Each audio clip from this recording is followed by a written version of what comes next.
ఆ శ్రీనివాసుడు దయవల్ల ఈ శ్రీనివాసుడు నా కూతురు మెళ్ళలో తాళి కడితే నా కూతురి జీవితం ఫోటోకి ఫ్రేమ్ కట్టినట్టుంటుందని ఎంత దూరం వచ్చానండి. అమ్మాయి ఫోటో నాకు కావాల్సింది పాస్పోర్ట్ సైజ్ ఫోటో కాదండి, పాస్బుక్ లోని అకౌంట్. మా వాడి రేటు ఎంత పలుకుతుందో చెప్పాం కదా. చెప్పారండి, కానీ తిరుపతి కొండ మీద మీరున్నారు, కింద తిరుపతిలో మేమున్నాం. మీరు కాస్త దిగొస్తే. నాకు భూమి పుట్ర ఎంత ఉందో మీకు తెలుసుగా. నా తర్వాత ఆస్తంతా ఎవరికి చేరుతుంది? మీ కూతురు కడుపున పుట్టబోయే బిడ్డలకే కదా. ఇప్పుడు ఇన్వెస్ట్ చేస్తే అప్పుడు హార్వెస్ట్ చేసుకోవచ్చు. కనుక 70,000 ఇప్పించండి. ఈ పుచ్చంకాయకి ఇంత రేటా? శివ శివ తొయ్యవయ్యా. పిల్లకు చదువు తక్కువ అనుకుని అలా అడుగుతున్నారేమో. మా అమ్మాయి బిఏ పాస్ అయింది బాబు. కాలేజీలో చదివిందా? గుడ్ గాడ్, ఆ సంగతి ముందు చెప్పలేదే. నేనేదో పల్లెటూరు పిల్ల అనుకున్నాను. పల్లెటూరుది అయితే ఆమె కింద బొట్టు కాటుగా సరిపోతుంది.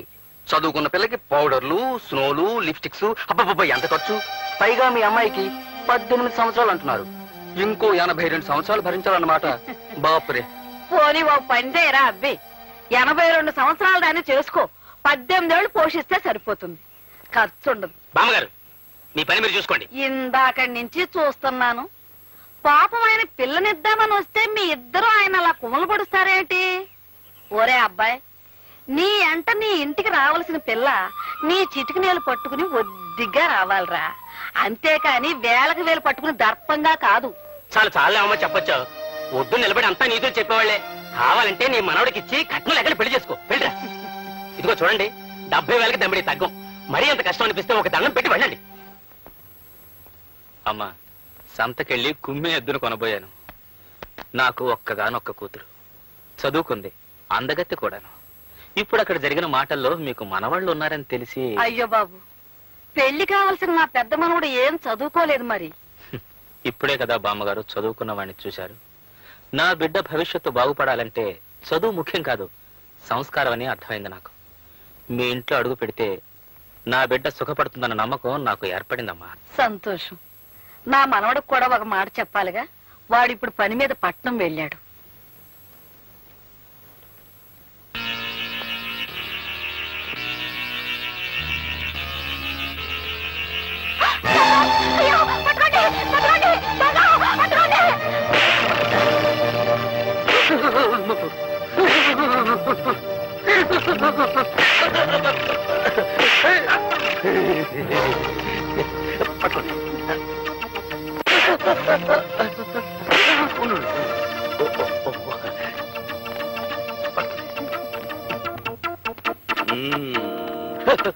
దండలు దండలు.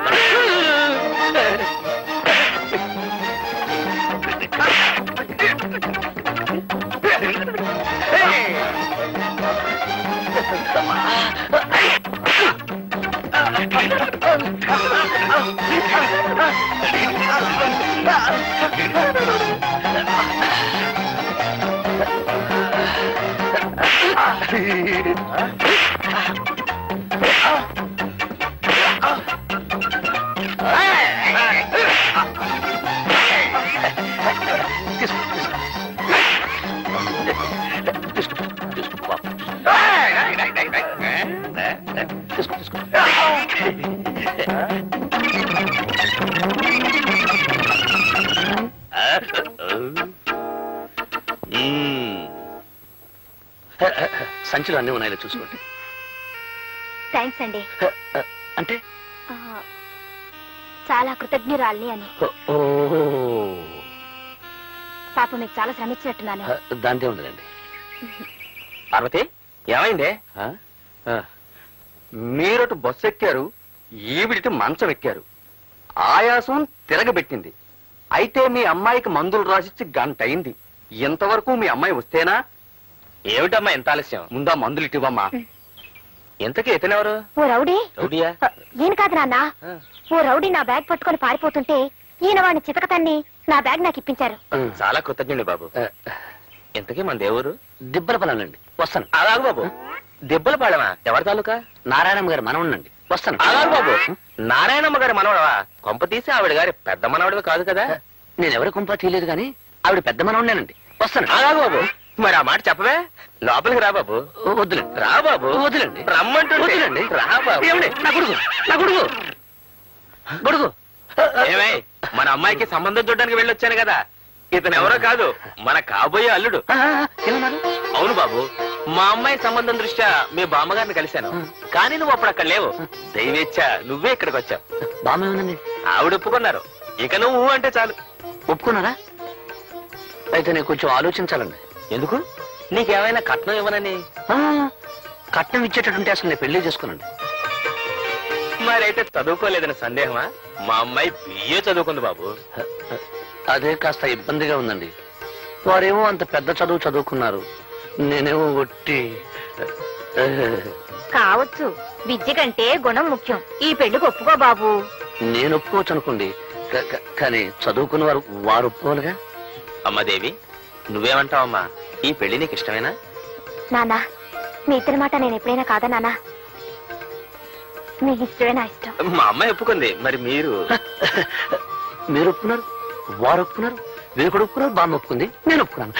దాని ఏముందండి. అలాగే వెళ్ళొస్తాను మామయ్య, వెళ్ళొస్తాను అత్తగారు, వెళ్ళొస్తాను పెళ్ళగారు.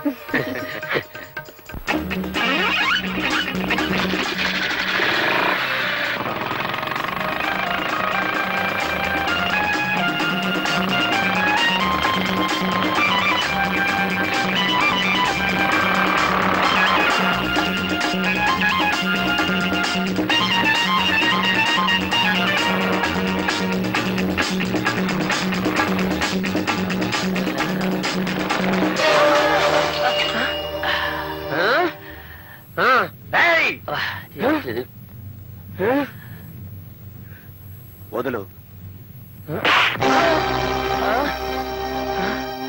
రిక్షా వాడిని నన్ను కొడతావా నువ్వు? ఉండు, మా యూనియన్ వాళ్ళని తీసుకొచ్చి నీ పని చెప్తాను.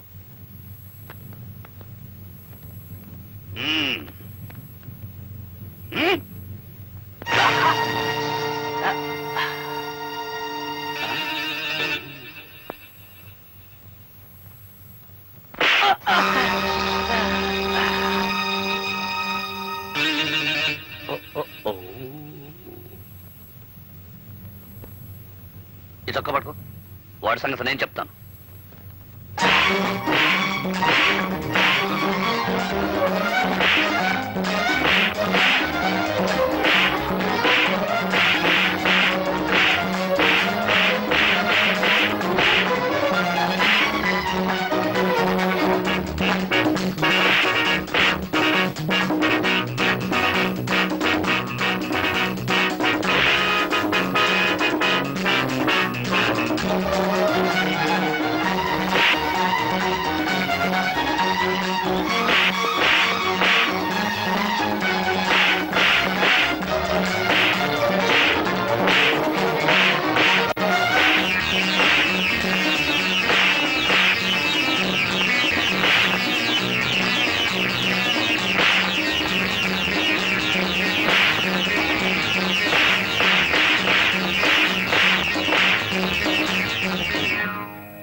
ఒరే తమ్ముడు, ఏమిట్రా ఆఖరిలో ఇంత దెబ్బ కొట్టేశావు? నిజంగా తగిందానే? ఐఎమ్ సారీ రా. నువ్వు మాత్రం ఇక్కడ నిజంగా కొట్టలేదేటి? పర్లేదులే. ఒరే తమ్ముడు, మనం ఈ మాత్రం కొట్టేసుకోలేదనుకో, ఆ రిక్షావాడు యూనియన్ మనుషులను తెస్తానంటున్నాడు. పట్నంలో యూనియన్ మనుషులంటే పక్కలేరు కదన్నే ముఠా అని మన ఊళ్ళో చెప్పారా. నువ్వెక్కడ ఇబ్బందుల్లో పడిపోతావునని. సరే వెళ్దా పద. అవతలకి పోయిన వాళ్ళు యువతలకి రాలేదు, ఏమయ్యారిద్దరు? అంటూరా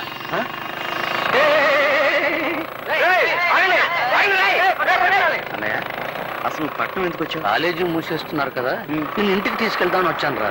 కానీ దారిలో చాలా ఆలస్యం అయిపోయిందిరా. ఎందుకు? ఏం జరిగింది అన్నయ్య? ఇక్కడ ఓ అందమైన చదువుకున్న అమ్మాయి నన్ను పెళ్లి చేసుకుంటానంటుందిరా. అయితే నేను చదువుకున్న అమ్మాయిని పెళ్లి చేసుకుంటాను. ఏమిట్రా, నీకేమైనా మర్చిపోయిందా? ఎంత చదువు చదివి పల్లెటూరు పిల్లని చేసుకుంటే నలుగురు నవ్విపోతారు. అది కాదు బామ్మ, ఇన్నాళ్ళు నువ్వు రెక్కలు ముక్కలు చేసి మమ్మల్ని పెంచావు. ఆ రాబోయే వదిన ఎలాగూ చదువుకున్న అమ్మాయి, నేను చదువుకున్న అమ్మాయినే పెళ్లి చేసుకుంటే పొరపాటు వాళ్ళిద్దరికి వంట వరకు తెలియదు అనుకో. అప్పుడు మా ఇద్దరితో పాటు వాళ్ళకి చాకరీ చేయాల్సి వస్తుంది. కనుక నేను వంట వరకు తెలిసిన అమ్మాయినే పెళ్లి చేసుకుంటాను.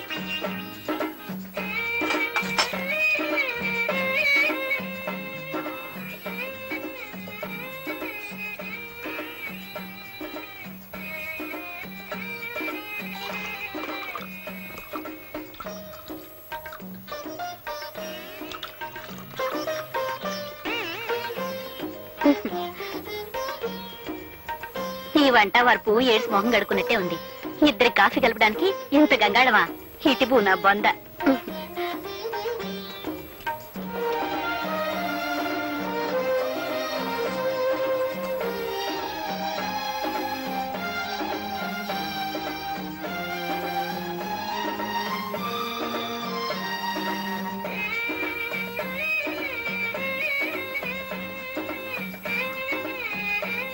మా కట్న కానుకలు అక్కర్లేదు, అబ్బాయి పెళ్లి మాత్రం బాగా జరిపించాలి. ఓ ఘనంగా తప్పకుండా జరిపిస్తాం. చూడండి, పెళ్లి కూతురు వచ్చేలోగా అబ్బాయిని ఏమైనా అడగదలుచుకుంటే అడగండి. ఏం చదువుకున్నావు బాబు? అగ్రికల్చర్ బిఎస్సీ అండి. కొంత ఎంత బాగుందో విన్నవేరే సావిత్రి. నీ ఎత్తెంత బాబు? 5 అడుగుల 11.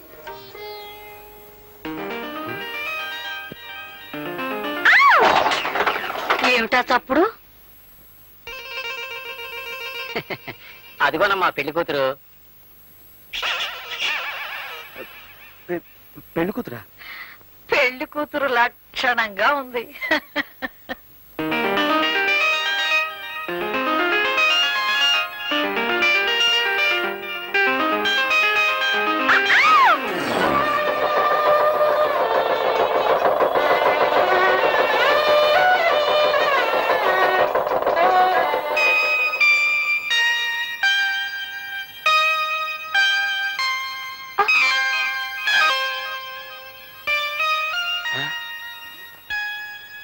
నువ్వు అప్పుడే వచ్చేసావా? నువ్వు రాకముందే రికార్డు వేసి తమాషా చేద్దాం అనుకున్నాను. రా, రా, రా. నీకోసం రికార్డు వేస్తున్నాను.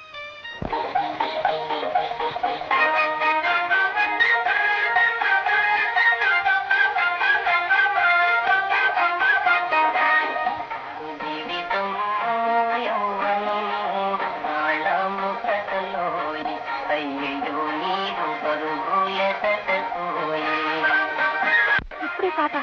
ఏ ఈ పాట నీకు నచ్చలేదా? మా బామ్మకు చాలా ఇష్టం. మా బామ్మ కోపం వచ్చినప్పుడల్లా ఈ పాటే వేస్తుంటాం. అయితే ఇప్పుడు మనం ప్రేమించుకుంటున్నాం కదా, ఆ ప్రేమ బామ్మకు తెలియకుండా ఉండాలని. Very smart. ఏమిటి? మీరు చాలా గట్టివారని అర్థం. ఓహో అదా, నన్ను తిడుతున్నావు అనుకున్నాను. చూడు దేవి, నాకు తెలిసిన భాషలో నన్ను తిట్టినా పర్వాలేదు, కానీ నాకు తెలియని భాషలో నన్ను పొగిడితే ఒళ్ళు మండిపోతుంది.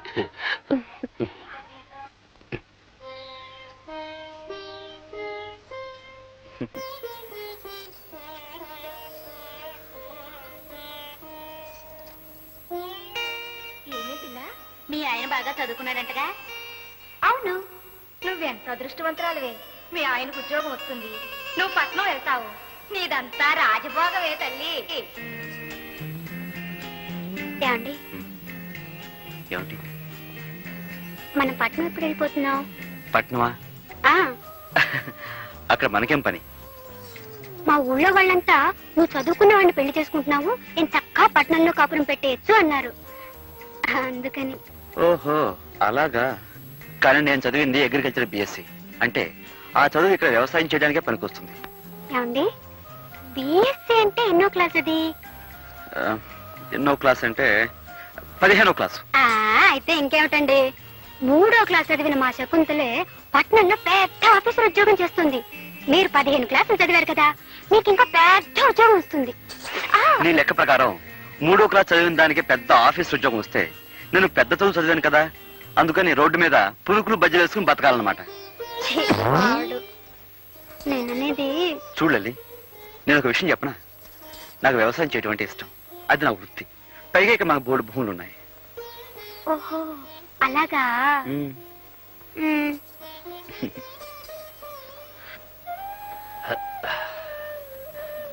ఇదేమిటండి కింద పడుకుంటున్నారు?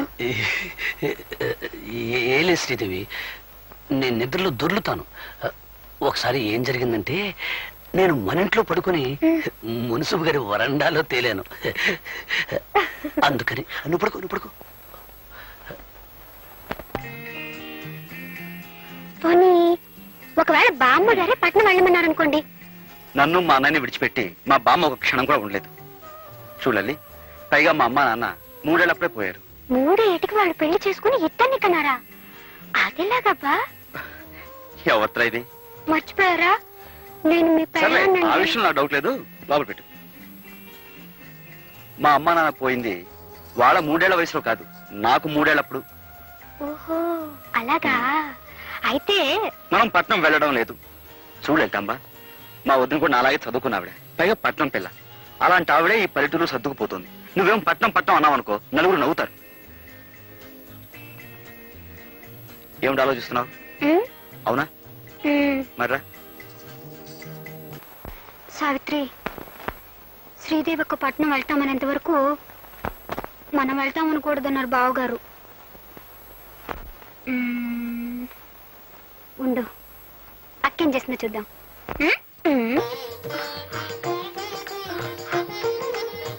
దేవి, ఏడుస్తున్నావు ఎందుకు?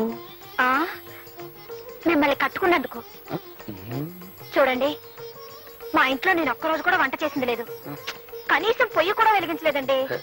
నువ్వు మందుల షాప్ లో డబ్బు సంచి పోగొట్టుకున్నప్పుడే అనుకున్నాను నువ్వు చాలా సుకుమారివని. మీరు ఆ రౌడీని పట్టుకుని చెక్కేస్తుంటే నేను కూడా అనుకున్నాను ఏ హోటల్లోనో కుక్ అయి ఉంటారని. కుక్క అంటే? వంటవాడని. ఓహో, నన్ను తిడుతున్నావేమో అనుకున్నాను. మొగుడంటే నీకెంత ప్రేమే.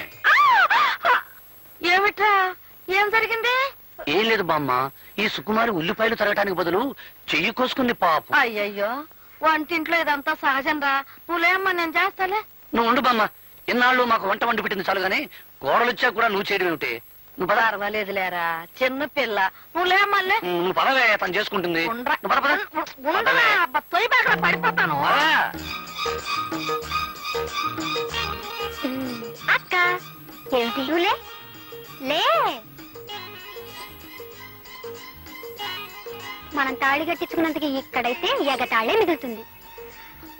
అదే పట్నంలో అయితే పొయ్యి ఉండదు, పొగుండదు, కడకలుండవు, అన్నిటికీ స్విచ్లే కదక్క.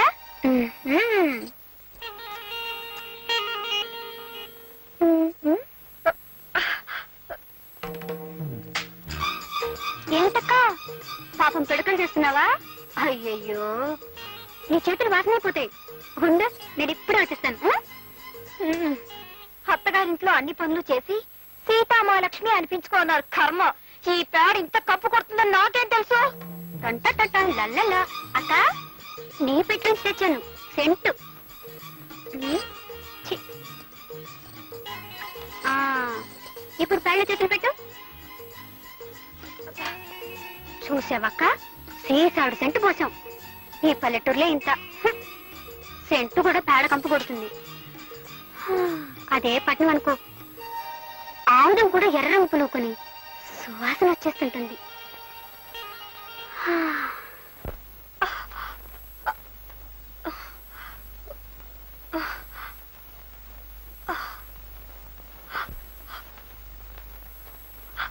అయ్యయ్యో, ఎర్రగా ఎలా కందిపోయాయో. ఇటిపో. ఛీ, ఈ పల్లెటూరులే అంతా చెంచాడు నెళ్ళకి చాంతాడంత తాడు పట్టుకుని వెళ్ళాడాలి. అదే పట్నం అయితే సుచ్చి నొక్కితే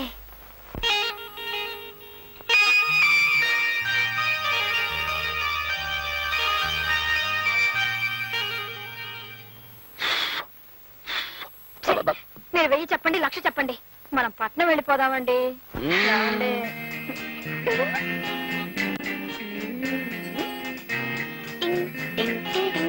అబ్బా, ఈ పల్లెటూళ్ళు సినిమాల్లో చూడడానికే తప్ప మనం ఉండడానికి పనికిరావు. నా మాట విని పట్నం వెళ్ళిపోదా రండి.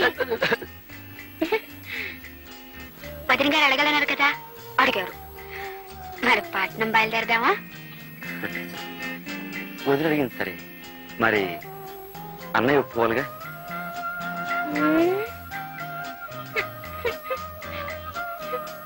అది కాదు దేవి, పట్నంలో నేనేం చేయగలను చెప్పు? సిమెంట్ రోడ్డు మీద బరిలు మేపనా, తారు రోడ్డు మీద ధాన్యం పండించనా? Don't be stupid. అంటే తెలివి తక్కువ వాజమ్మలా మాట్లాడకండి అన్నాను. ఓహోహో, తిట్టేమో అనుకున్నాను. చూడండి, ఉం. నేను చదువుకున్నదాన్ని, నాకేదో ఒక ఉద్యోగం దొరకపోదు. నేను సంపాదిస్తానంటున్నాను కదా. మరి నేను మీరు ఇంట్లో ఉండి వంట చేస్తూ ఉండండి. గొప్పగా చెప్పావు దేవి. పంట పండించే రైతును కాదు, వండి వడ్డించే వంటవాణ్ణి చేసుకోవాల్సింది నువ్వు. అది కాదండి. తెలివి తక్కువ వాద్యంలా మాట్లాడుకు. వచ్చే జన్మలో అయినా పట్టణంలో పుట్టాలని దేవుని ముక్కం.